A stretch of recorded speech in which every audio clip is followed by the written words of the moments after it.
Spook, Yes, what do you have there? it's Brody Grundy's beard. I bought it on eBay. What are you going to do with Brody Grundy's beard? Well, I was thinking of training it to be a merkin. What are you going to do with a merkin? Well, I'm not really sure. I just thought I'd give it to some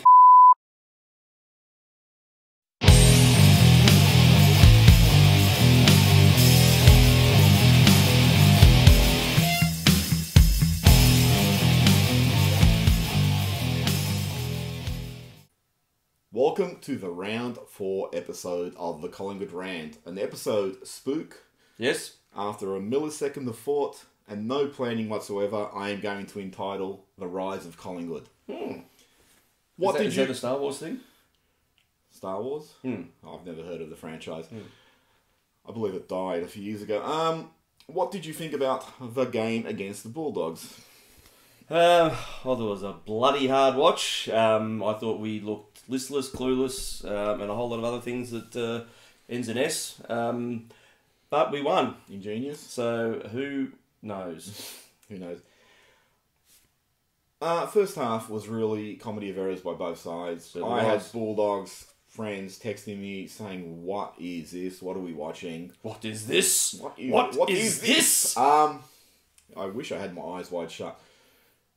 Both teams just seem intent on chipping away, trying to navigate. You got any chips? Oh, jeez. Trying to navigate their way down the field with poor skills, and there's always a turnover. Yep. For me, it was really alarming because of the 4 games we've played this year, 3 of the games have shown this as a symptom of whatever we're trying to do out there. And it's really, for me, reminiscent of what happened a couple of years ago in 2017, where the team just had this chip, just trying to find their way through zones, and they're afraid to pull the trigger and just have someone go, "I'm out of here. I'm going to go for a run. I'm going to present, whatever." And I don't know, how long can you chip away before someone turns it over? About 30 seconds. Well, that's what it seemed to be the case. I mean, it was an extremely hard game to watch. Oh, the first half was. My eyes were bleeding. I wish my eyes had bled, but I pulled them out. One of my concerns is this year, and Beams wasn't there, so you can't say, well, we're trying to work out how to... Taylor Adams said, well, we're still trying to work out how to play together. Well, he wasn't there, so surely you should have fallen back in the sync with what had been happening. Yeah, there is a postscript in that. Yeah. But from what I'm seeing, the midfield really seems flat-footed. The games I've seen up close, you just watch after a ball up, when the midfield actually does win the ball, there's much more to the midfield. It's like handball of this guy, handball of that guy, handball back, and they try and navigate their way and try and break an opening, and eventually someone either just snaps it out or it turns over the ball. And you look at that, you're thinking, that's not going to be productive in any way.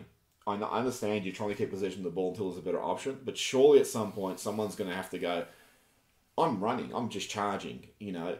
Taylor Adams, in the 2 games he's been back, he's actually tried to make things happen in the midfield. His disposal wasn't great this week. But, like, the thing I noticed with Taylor Adams was, like, he kept trying to push forward. He kept trying to break. And then when Degoe was throwing... I thought he just kept trying to kick to Footscray. Well, when Degoe was throwing into the middle, same thing. He just kept trying to move the ball forward. I mean, I think what the rest of the midfield were doing was simply exhibited by Steele Sidebottom in the last quarter, where he won the ball from a ball up in the centre.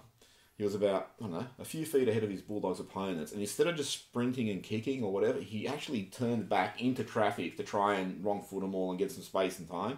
And he just got tackled and dispossessed. No, not Sidey. No, well, only Sidey could do that. But he's an elite user of the footy. Well, when you do these little sideways kicks that go 10 metres... A side-bottom sideways kick. It's the midfield... You should trademark that. The midfield's got, like, all this calibre in it. But no one actually seems to be taking the game on. No, but I have a theory on that, and I'll be serious for a second, is that it's that analogy, the saying, or whatever it is, it's about something not being, it's a marathon, not a sprint. I really wonder, looking at them now, and the way that they just refuse to run both ways a lot of the time, whether they're just the training has been set up for us to be at peak fitness in the second half of the season, and at the moment we're happy to have these slogs, we're happy not to run on the rebound, that we chip sideways because we're just going to concede that the opposition's going to have ground on us. But we did see out of that, and where I'm going with that is that Footscray did seem to run out of legs there. So whether that's just a tactic, it's that rope-a-dope thing where you just keep grinding your opponent into the ground, you hold possession, you make them run, and then eventually we do have some sort of stamina and reserve that will get us over the line. And we expect then to see that improve as the season improves until we're completely untouchable and we win the flag by 118 goals. I wish. But don't you think like there's also, if you have that dominance... That's all I've got. You could just land a few killer punches to begin with and then just pace the game. And we talked about it during the game, or when I messaged.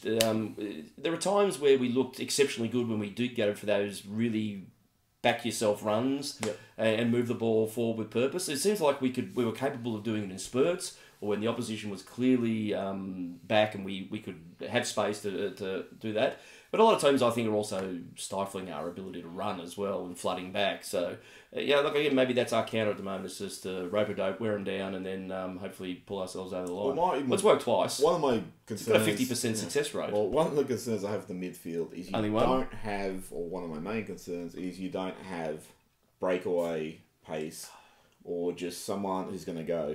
You have guys like... Yeah, but I think that was the whole point of moving the likes of Steph and that up the ground to provide that, but he's just getting stifled as much as everyone else. Yeah, but Crisp is another example too. He's just not having that run. And in the middle though, you've added actually another... Beams is one-paced type of midfield. Midfielder wasn't there, obviously. But you got guys like Callum Brown, Pendles, Sidebottom, Greenwood... Adams, Beams, whoever else I've gone, Sire when he gets back. They're not quick. They don't really have acceleration. They're not slow, but they're not like super quick. The guy who should be doing a bit of breaking away, and we were saying this for years, and he was doing it last year until he ripped both hamstrings, is Treloar. Treloar doesn't seem to have confidence, from what I'm seeing, to actually just go. He doesn't seem particularly to have acceleration or that breakaway speed that he had last year. Guys like Stephenson should provide it. Hoskinelli's another one when he's out there. And because they're very flat-footed, and I think part of the problem here is, I don't know what the communication is like with Grundy. Grundy seems to be spearing it down at times where we have no players. And it's like, well, surely you should have some sort of strategy. Surely someone should be going, hey, Grundy, I'm going to go this way. There should be a signal. Just like this, like they do in baseball. Yeah, why not? And lacking that, surely Grundy should just go, you know what? I got a clear run at this. The kid I'm playing against is 70 kilos and in his first season, whatever it is, I'm not going to try and finesse it. I'm just going to punch it 30 metres and it's going to be as good as a kick and it's going to totally break open zones and we'll charge. And that I would have thought that would be a viable alternative. Brisbane won 2 flags doing that. That was exactly what I was thinking when you made that statement. Yeah, and shades of 2003. Just get the ball moving. What's the point of twitching? But we're seeing that with Grundy. We saw it last week against West Coast, where he's just dropping the ball down West Coast players' throats. And you're thinking, well, even if the West Coast players don't win it here, you're dropping it to players who are surrounded by West Coast players. So you're going to, putting them into congestion anyway. So they're not actually going to break it open. As the game went on, Grundy was dominating. He was playing a good game. But as the game went on, his tapping got a lot more effective. But I would have liked to see just the times go, bang, I'm just going to punch it. I'm not going to even bother. And surely they could arrange a signal where Grundy, just whatever it is, scratch your nose or whatever. Players upfield go, okay, we know it's coming, and they lead. He should be rucking like one of the Globetrotters. He should be performing tricks up there. He should be making the ball run around his back and flick it down his arm.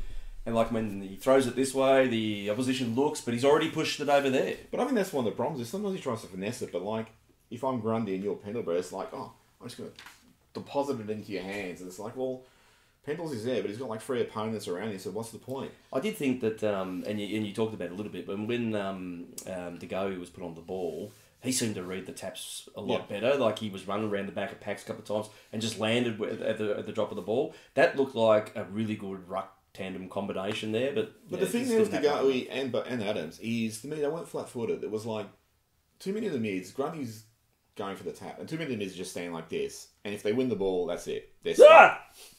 They're stuck. They're flat-footed. Whereas Adams and De Goey are moving it. So, like, if I win the ball, I got momentum and I can accelerate and try and break clear. And if I don't, at least, I'm going to drag play with me forward. And if the ball spills forward, at least, it's moving like a rolling ball. The other mids aren't doing this. I mean, Pendlebury's had a really bizarre year where he's had, like, at times he's looked sublime and other times he's looked, really slow. I don't think Sidebottom's been very good this year. You might be getting possessions and disposal efficiency. I don't think he's done a lot. Yeah, but only Sidebottom could do that. Yeah. Callum Brown's been in 2 weeks or 2 games. He wasn't great in the first one. This one, he got better as it went on. He had some really, really good handball passages that he was linking a part of, and that showed a lot of promise. I just think he really tries quite hard. I think he's like his dad. I mean, my regret with Callum Brown, and it's not to say that he can't make a successful AFL career for himself, but he is small. And you're playing a game where progressively players are getting bigger and stronger, where you're getting mids like Cripps at Carlton, who's 195, centimetres, and Sires 192 on that, and now you're getting forwards like Cox, 211 centimetres, or Peter Wright at Gold Coast, who's 200 centimetres. Everyone's getting bigger and stronger. So, does that mean that they're going to have to keep playing with the roof open at Etihad? Oh, one day. When Cox there, it's just a matter of time before he jumps and touches it. Or hangs from it like a monkey. Forline is still a shitfest. Yeah, it's just not working, is it? No. Very Elliott-centric. Yep, and that seems to be pushing other people out. As the game went on, and Cox seemed to get the instruction, well, maybe you should just go down to the goal square, and then all hell broke loose. That was a big turning point. Yeah, it's that whole thing about what I messaged you about. It's getting back to basics. Yep. Everything that worked well last year worked well when we went back to that type of structure. Yep. And the great thing with Cox, too, he probably doesn't get enough credit for this, is if he doesn't mark the ball, people say he's got to bring it to ground, or any key position has got to bring it to ground. But he actually finesses it in ways that often falls to advantage. Like a globetrotter. Like a globetrotter. He is a globetrotter.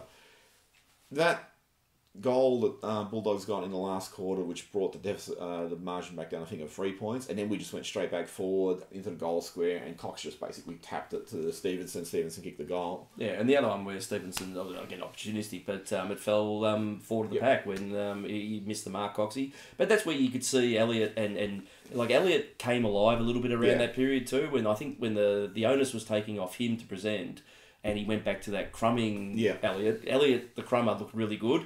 Steph kicked 2 goals. He said, post game, they were off the square. But who gives a shit where you kick them from? As long as you're getting them. Well, because at that point we were looking like struggling to kick. I mean, you've still got to be in the right position to capitalise on spillages and that. Stevenson played at half back, and that really doesn't seem to work.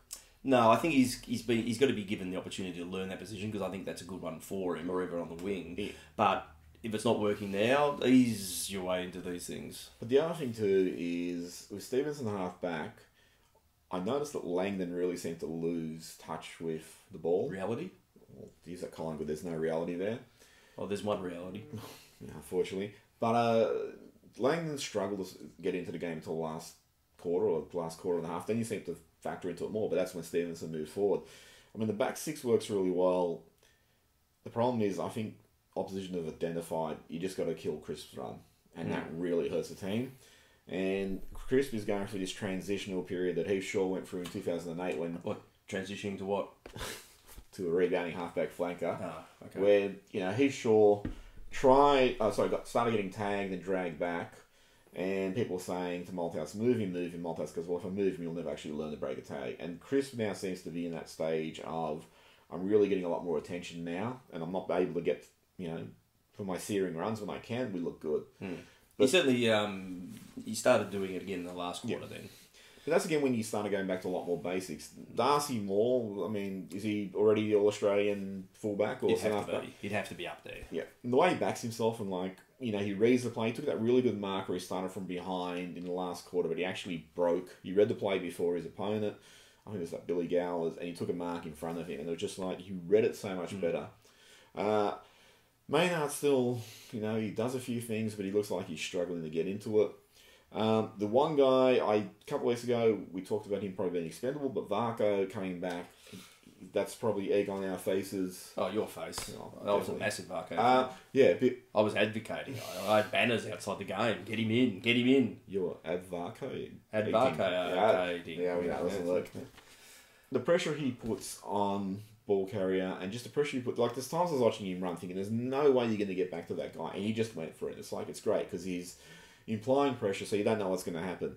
I wish he'd kick a few more goals, but he's got genuine pace, and he really attacks anyone who looks like, they got the ball, they're trying to dispose of it, he puts pressure on regardless of where he can get to them or not. The thing with him too is you want to be wrong with this one is that you just keep looking at him just waiting for a hamstring to go. Yeah, but that's like the case with a number of them.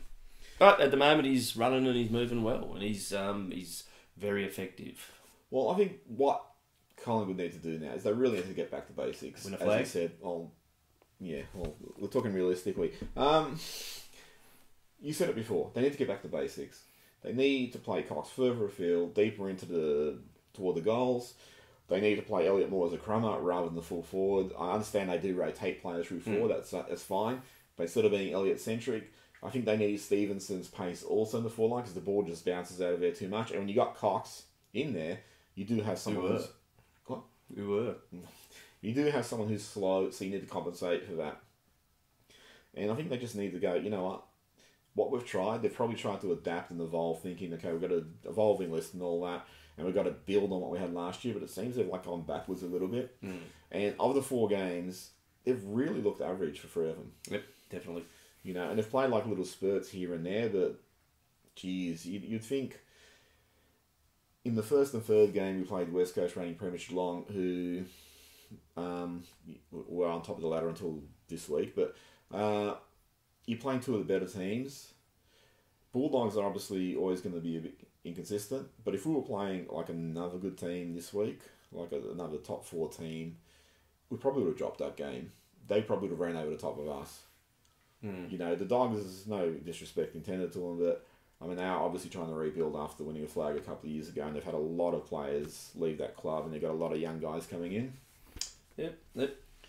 I found one thing interesting too. Oh, this sounds interesting. Yeah, it's interesting. It's just me being pedantic. No, just me. When I was watching the Melbourne Essendon game a few weeks ago, I can't remember, some Essendon player got injured, and they seriously wanked on for about 3 weeks how that's going to affect Essendon's rotations, and it could affect, their ability to run out the game and all that sort of shit. Poor Chris Mayne got injured in the first 5 minutes of his 200th game, and nobody mentioned anything about rotations.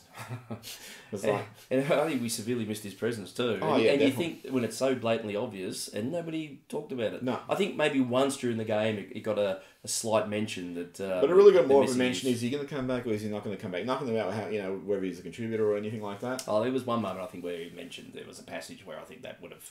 Mayne would have done something in there or something, but it was that was it for one thing.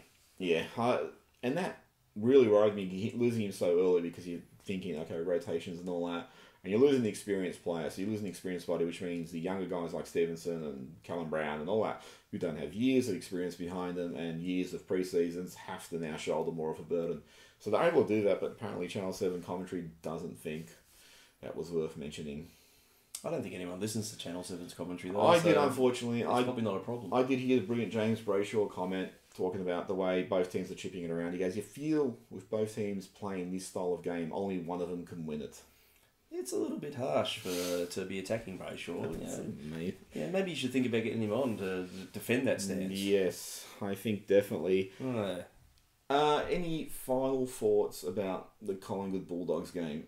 No, as I said, I think throughout we looked slow and listless, and somehow we won ugly, and it sort of made me think a little bit about last year where we just had those moments of resilience that got us over the line, and that trait is still there, and that was good. I mean, I'm glad we won. I'm glad we got the 4 points because I thought we were cactus pretty much up till maybe halfway through that last quarter, and then we just had that sort of run that started to make me feel like, we can probably win this now. Well, that third quarter where they ran over the top of us, I mean, they were dominant and they probably should have been a few more goals ahead.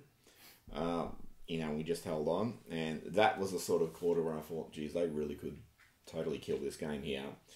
And we don't really show any capacity to produce the same sort of attacking form. So it's real pleasing that we pulled out the win. It's one of those wins, I think I said to you too, it's one of those games when you're losing, you're thinking, why do I follow this shit? And when you win it, you go, how much do I love this shit? It's like, but it was really frustrating. Collingwood 101, or maybe 102, we all know what 101 is. No love for the big egg flippery dippery do though. Who's that? Phillips. No. Gets a lot of the ball. Tom Phillips gets a lot of the ball. He does tend to burn it a bit. And I still think his is a vulnerable position.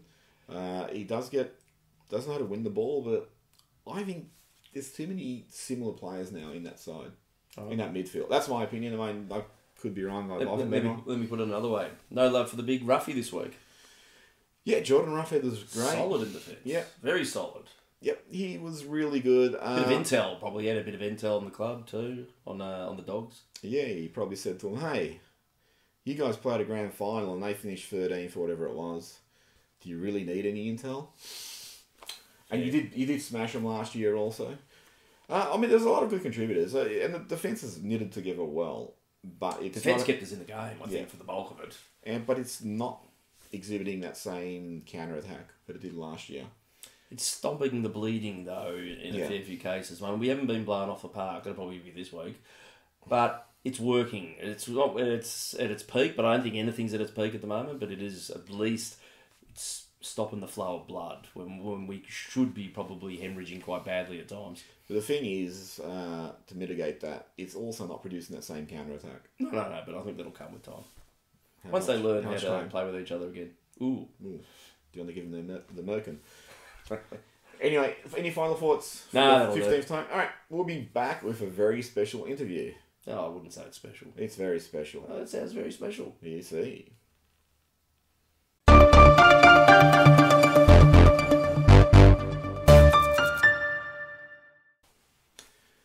Okay, welcome back. I've got a very, very special interview now. He was a champion cricketer for South Australia.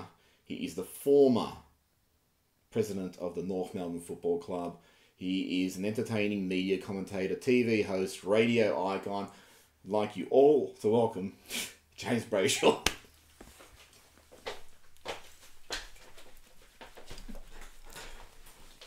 Guys, it's great to meet you, mate.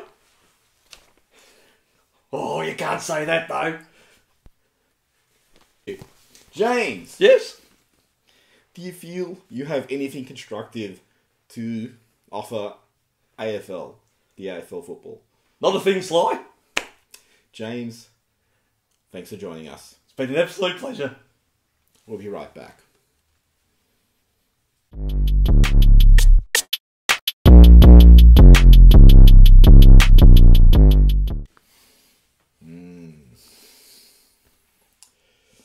He's a bit of a dickhead. You think? I thought he was informative.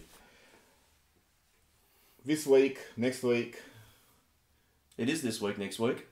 we're playing the Brisbane Lions. Oh, Over they're in very Brisbane. much a form side too. They were. How'd they go today? Yesterday? Whenever you're watching this. They got smashed. Ah, good. So we're playing Brisbane for the Cameron Wood Cup. At the Yabba Dabba Doo. Yep. Brisbane's first 3 games were What cup is it? the Cameron Wood Cup. The 2 girls, 1 cup. I don't know. The Patrick Canesis Cup. Oh, It was a blast from the past. What happened to him? Oh, I think he listened on to Dave Hughes' tirades and just said, that's it, football's not for me. I just thought Dave Hughes wouldn't be for him. Well, you should try comedy, that could be entertaining. There's something in that for all of us. Yeah. So we're playing Brisbane this week. Brisbane won their first 3 games, very impressive, had a really flat game against Essendon. Young team, obviously it's hard to stay up the whole time. Essendon, they probably hit Essendon at the wrong time, where Essendon just got on the win against Melbourne. They got a bit of confidence back, momentum, probably got pumped up behind closed doors to say, hey, they're a young team, let's hit them early. They would have got something up behind closed doors. Why does your Merkin keep coming into it? Why did I look down? Alright, so we're playing Brisbane. I'm not going to say it's a danger game, but we're 2-2. It would be good to get in front of the ledger. There's obviously, when you look at the fixture, a whole list of games we're saying we should win that, we should win that. And this is one you would have identified as we should win, even though we're playing at the State. So what you're saying is we should win this one? That's what you would have thought pre-season, before we came out and started playing with the elegance and speed of the Loch Ness Monster. Dane Beams was a late withdrawal last week. He's been reported that he's doubtful this week. So I don't know what's wrong there. They were saying migraine or headache or concussion or something. And Chris Mayne has a fractured spine or something. Spinal bone. I failed medicine. I've never ever heard of that injury in football. So only in Collingwood could you get this. Yeah, He probably got deep vein thrombosis. he's probably doubtful. Oh, look, if it's in the 5 to 6 weeks is what I heard, but if it's in the back, it's going to be really tricky. I mean, the back's obviously a big danger area for injuries. So he's possibly going to be out.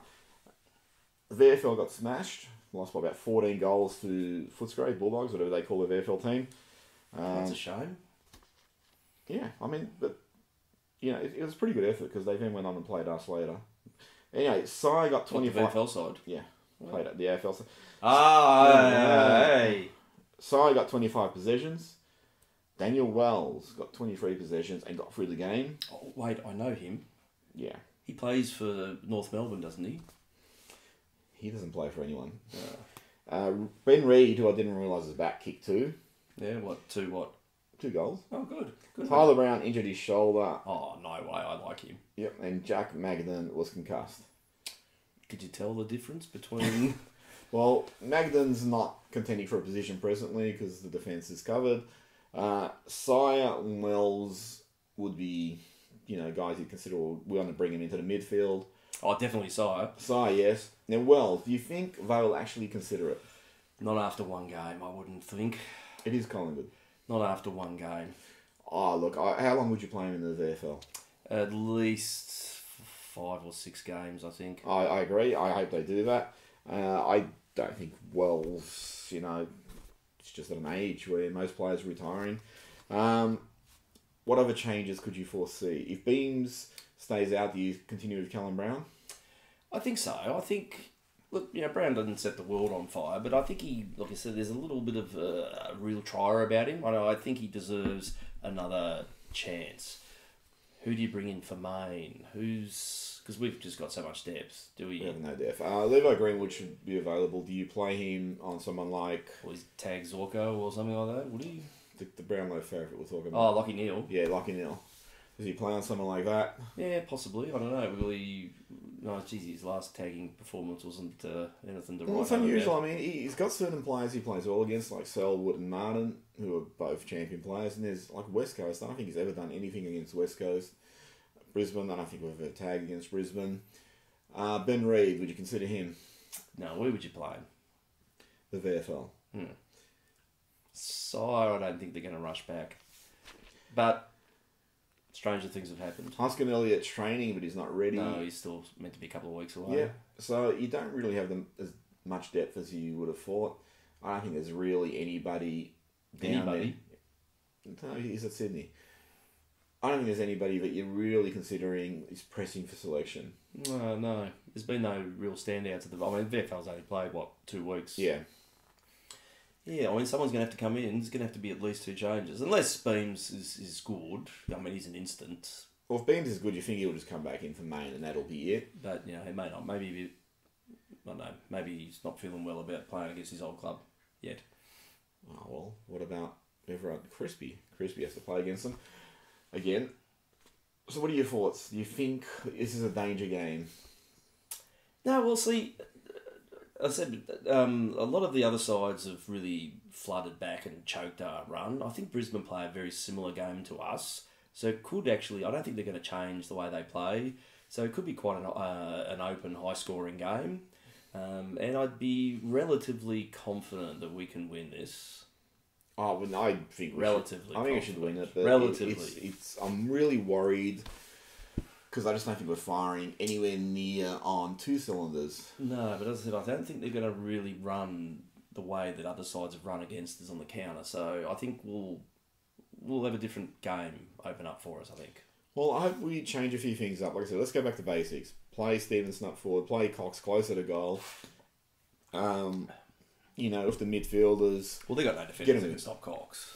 No one's got a defence that can stop Cox. Unless you stack 2 people on top of each other and put a coat around them. But then another one of our players would be free. You'd think.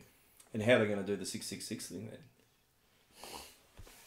The most pointless introduction to rules since, I don't know if you recall, about 1988, they introduced the rule that after a free kick, you could not handball it. You had to kick it. It lasted I think that year, and that's it, it was gone.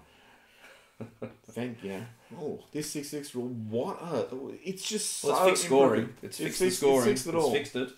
And I love all the commentators saying, oh, now they can't stack the back line. It's like, well, why? Who cares? Who cares? Jeez. Yeah.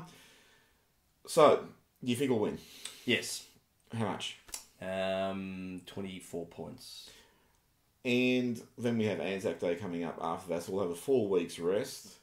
Yeah, and we're travelling, but that doesn't really factor that much in, I think, these days anymore, does it? I think probably factor in if you only had like a short turnaround. We have a 4 Probably week. factors Coxie. I mean, he'd spend the whole flight with his head between his knees. Would you worry that... Because I know people are going to say, oh yeah, like, that's going to happen. Yeah, that's going to happen. Would you worry that an interstate game is a big risk for guys like Elliott and Darcy Moore, who've had histories of hamstrings? And you do see players who've had soft tissue concerns when they go on interstate trips. It just cramps them up because they're just sitting there for 2 hours doing nothing. I know you can get up and walk around and that, but you're not very much in a relaxed environment. It's not like, sitting on the couch at home with your feet up on the coffee table. It's only a couple of hour flight to the Gold Coast. It's not literally like a long haul. And you're going up, a couple of days beforehand. So, you should be all right. So, no concern. So, what was your tip? 24 points. Okay, I'll tip Collingwood by 37 points. And that'll put us in a nice little position. We'll be 3-2. 3-2, then facing Essendon, who just starting to rediscover some of their mojo. Oh, we can fix that. Well, hopefully we'll fix it. Any final thoughts? No, just go up there and win, boys. Win one for the old Gipper, or Zipper, or whatever it is. Win one for the Merkin. Something smells fishy. I think it's in the sink. Like us on... like the... Merkin? Yeah, the Merkin. Like us on YouTube. Subscribe. We have a Facebook page. You can like us there. We have a podcast that goes up. On Spotify. It's getting a massive response. Numbers are going through the roof. It is the... I think we hit double digits this week. That's amazing. That's Did you know that means? Shocking. Positively shocking. That means that one person must have hit that button 12 times. I think that was me when I was trying to test if it was working. But if you have any questions, suggestions, anything like that, feel free to hit us up. Feel free to chat to us on our Facebook page. Sometimes we respond. It's a shock. Yeah, search for the Collingwood Rant, and you'll find us under the Collingwood Rant, and it's probably right next to the Collingwood Rant. Yep. Anyway, we'll see you next week. Don't go changing. See ya. Gonna hit it one day.